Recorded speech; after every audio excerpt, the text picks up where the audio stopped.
मंडळी, स्वामींची कृपा तुमच्यावर आणि तुमच्या कुटुंबावर व्हावी असं जर वाटत असेल तर 5 गोष्टींचं दान अवश्य करावं. आता कोणत्या आहेत त्या 5 गोष्टी आणि कधी दान कराव्या? चला जाणून घेऊया. पण त्याआधी चॅनलला सबस्क्राईब नक्की करा आणि आमच्या फेसबुक पेजलाही फॉलो करा. मंडळी, स्वामी भक्त वेगवेगळ्या प्रकारे स्वामींची उपासना करत असतात. स्वामींच्या मंत्राचा जप केला जातो, स्वामींची नियमित पूजा केली जाते. पण तुम्ही सुद्धा स्वामी भक्त असाल तर 5 गोष्टी अशा आहेत ज्या तुम्ही दान करायला हव्या. त्या 5 पैकी एक तरी गोष्ट नक्की दान करावी. दानाने काय होतं? दानधर्माने आपलं पुण्य वाढतं. त्याचबरोबर आपण ज्या वस्तू दान करतो त्या वस्तू दुसऱ्यांची गरज भागवतात आणि अर्थातच दुसऱ्यांची गरज भागवण्याचं पुण्य आपल्या पदरात पडतं. त्याचबरोबर त्याग करण्याची सवय सुद्धा आपल्याला लागते. म्हणून आपल्या शास्त्रांमध्ये दानधर्माला अनन्यसाधारण महत्त्व आहे. स्वामींच्या सेवेमध्ये सुद्धा दानधर्माला महत्त्व आहे. पण मग महत्त्वाचा प्रश्न येतो की नक्की काय दान करायचं आणि कधी दान करायचं? तर सगळ्यात महत्त्वाची गोष्ट, दत्तभक्तांनी, स्वामी भक्तांनी गुरुवारी दान करावं. गुरुवार हा स्वामी भक्तीचा, दत्तगुरूंच्या भक्तीचा वार आहे.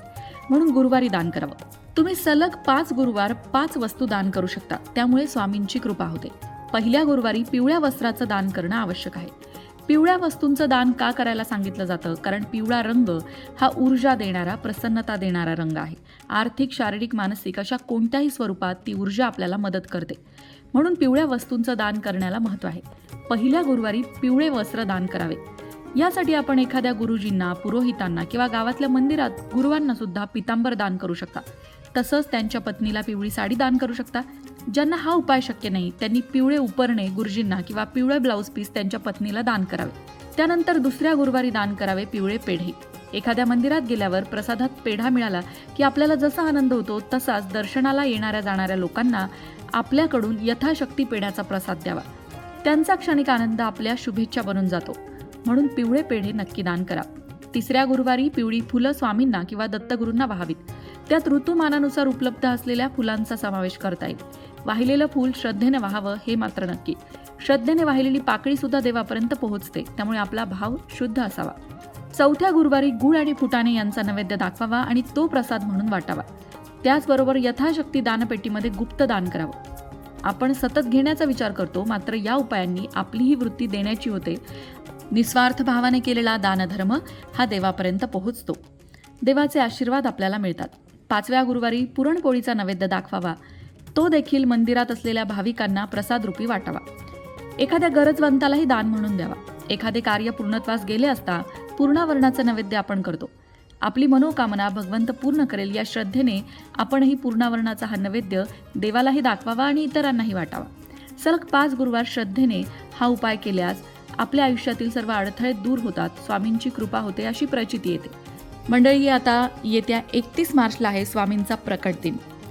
या निमित्ताने तुम्ही गुरुवारपासून ही सेवा सुरू करू शकता. 5 गुरुवार सलग या 5 वस्तूंचा दानधर्म करा आणि स्वामींची कृपा मिळवा. त्याचबरोबर स्वामींच्या मंत्राचा जप सुद्धा रोज करा. अगदी साधा सोपा मंत्र आहे श्री स्वामी समर्थ. या मंत्राचा रोज 108 वेळा जप करून या प्रकारे दानधर्म केला तर स्वामींची कृपा व्हायला वेळ लागत नाही. स्वामी कृपेचा अनुभव कितीतरी भक्तांना येत असतो. तुम्हालाही स्वामी कृपेचा अनुभव आला असेल तर कमेंट बॉक्समध्ये तुमचा अनुभव नक्की लिहा, म्हणजे इतरांना त्यातून प्रेरणा मिळेल. जेव्हा केव्हा आपण संकटात सापडतो तेव्हा आपण देवाकडे धाव घेतो, पण जेव्हा आपल्यावर कुठलंच संकट नाहीये तेव्हा मात्र आपण देवाला विसरून जातो. असं न करता साधना उपासना ही रोज नित्यनियमाने करावी. आपल्यावर संकट असो किंवा नसो, पण देवाला विसरून चालणार नाही. म्हणून रोजची साधना आपण जेव्हा करतो तेव्हा संकटात हाका मारली तर देवाला ऐकू जाते. रोज विचारायचं नाही आणि कधीतरी देवाच्या नावाने ओरडायचं, देवा तू असं का केलं, याला काहीही अर्थ नाही. साधना उपासना ही रोज नित्यनियमाने करायला हवी. तुम्हाला रोज अर्धा 1-1 तास देवाजवळ बसायला नसेल जमेल, काही हरकत नाही. तुम्ही फक्त 5 मिनिटं जरी ईश्वरासाठी काढून नियमित स्वामी समर्थांच्या मंत्राचा जप केलात किंवा स्वामींचा तारक मंत्र म्हटलात तरी सुद्धा स्वामी भक्ताच्या पाठीशी नेहमी उभे राहतात. कमेंट बॉक्समध्ये श्री स्वामी समर्थ लिहायला विसरू नका. मंडळी, आता तुमच्या मनात जर प्रश्न असेल ना की श्री स्वामी समर्थ या मंत्राचा अर्थ काय बाबा, आम्ही जप तर करतो पण या मंत्राचा अर्थच आम्हाला माहीत नाही, तर त्या संदर्भातला एक व्हिडिओ आपल्या लोकमत भक्ती चॅनलवर आहे. त्याची लिंक तुम्हाला डिस्क्रिप्शन बॉक्समध्ये देतो. त्यामध्ये श्री स्वामी समर्थ या मंत्राचा काय अर्थ आहे ते सांगण्यात आलेलं आहे. तो अर्थ नक्कीच तुमच्यासाठी मार्गदर्शक ठरेल. तेव्हा अर्थ समजून घ्या आणि मनापासून स्वामींचा जप करा. स्वामी कृपेचा अनुभव तुम्हाला नक्कीच येईल. श्री स्वामी समर्थ. अशाच प्रकारच्या माहितीपूर्ण व्हिडिओंसाठी लोकमत भक्ती चॅनलला सबस्क्राईब करा आणि बेल आयकॉनवर सुद्धा क्लिक करा, म्हणजे आमच्या नवनवीन व्हिडिओचं नोटिफिकेशन तुम्हाला मिळत राहील. तसंच योग्य आध्यात्मिक मार्गदर्शनासाठी लोकमत भक्तीच्या फेसबुक पेजला फॉलो करायला विसरू नका.